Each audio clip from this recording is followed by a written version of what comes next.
Hello, my name's Marielle and I'm a physiotherapist from Melbourne, Australia.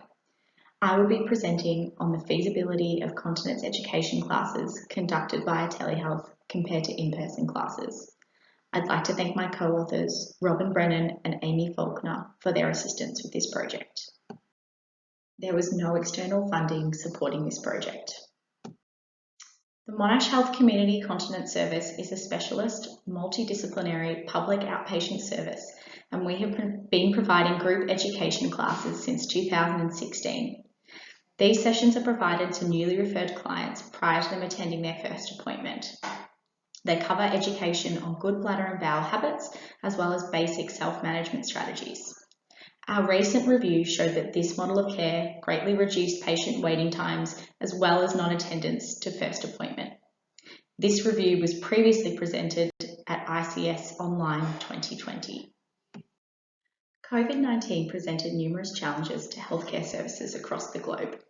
Like many others, our service rapidly adopted the use of telehealth in order to continue to provide care during this time. This included transitioning our group education classes to telehealth. Though previous case reports have suggested that telehealth may be an effective tool for the management of women experiencing incontinence, there is limited research evaluating the delivery of continence group education via telehealth. The aim of this project was to evaluate the feasibility of telehealth continence education classes compared to in-person classes. We also aim to compare client satisfaction and the time commitment required from staff to conduct the classes. We conducted a retrospective audit of continence education classes. We compared data from telehealth classes which ran during a 6-month time period in 2020 to in-person classes which ran in the same time period in 2018. We obtained data from medical records, telehealth software, clinic scheduling software, and clinic statistical software. The client feedback survey was introduced to the service in December 2018. Therefore, we analysed survey responses from December 2018 to February 2019 for the in-person classes. This flowchart outlines the triage processes prior to the pandemic. Clients were triaged to the education class from their referral if they were female and English speaking. Clients were not appropriate for the class if they had any health conditions which would impact their ability to attend a class in person or implement self-management strategies, such as a diagnosis of dementia or limited mobility. Following attendance to the class, clients were booked for an individual assessment with a clinician. For the telehealth classes, eligible clients were contacted via phone to ensure they had the ability to attend a telehealth session. This including screening their access to the internet and a suitable device prior to enrolling them in the class, adding an extra step to the process associated with the telehealth classes. Clients were booked directly into an individual appointment if they did not have the ability to attend a telehealth class. Ability to attend the clinic for a class was not an exclusion criteria for the telehealth classes. In the 2018 referral period from which clients were allocated to the in-person classes, the service received 579 referrals. 75 of these clients were allocated to the in-person classes. In the equivalent 2020 period, the service received 427 referrals. 46 of these clients were allocated to the telehealth class.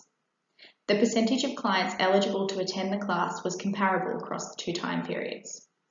20% of those who were triaged to the telehealth class were not allocated to the class because they had limitations with technology.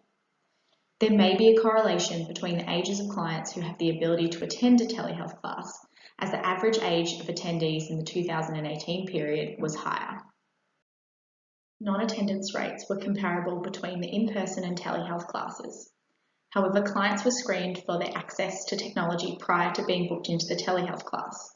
This process may account for these results, as clients who would have failed to attend the class due to technology were identified and allocated to an individual appointment. 8 clients completed the feedback survey for the telehealth classes. 17 clients completed the feedback survey for the in-person classes, including 1 client who only partially completed the survey. Overall, feedback regarding the classes was positive, with clients indicating that the sessions were interesting and the content was easy to understand. Interestingly, only 82% of telehealth class clients felt that the information was relevant to them, compared to 94% of clients from the in-person classes. Feedback from clients was specifically sought regarding accessing and using the telehealth software. 91% of clients found it easy to follow the email instructions sent to them, but only 73% found the session easy to join. 6 clients provided additional comments on the telehealth feedback survey. 3 key themes were identified on thematic analysis. The first theme was difficulty with technology, evidenced by quotes such as, "I struggle to log in." Clients also provided feedback on the quality of the presentation, which was mixed. Despite the commentary around issues with technology, many appreciated the content of the session or valued the telehealth format. Based on staff diaries, it took 3 hours to set up, run, and follow up from the in-person classes, and 5 hours for the telehealth classes. These calculations include time spent setting up telehealth software, contacting and scheduling clients into the classes, completing clinical questionnaires with clients, and booking first appointments, as well as conducting the classes and completing the required documentation. Based on this analysis, telehealth classes may require a larger time commitment from staff compared to in-person classes. Further refinement of the telehealth class processes is warranted for this reason. The key learnings from this project were that telehealth appears to be a feasible modality for the delivery of continence education classes. Client non-attendance rates were the same across the 2 formats. Access to technology may be a barrier to telehealth classes for some clients, and telehealth classes may be more time-consuming for clinicians. Thank you for listening.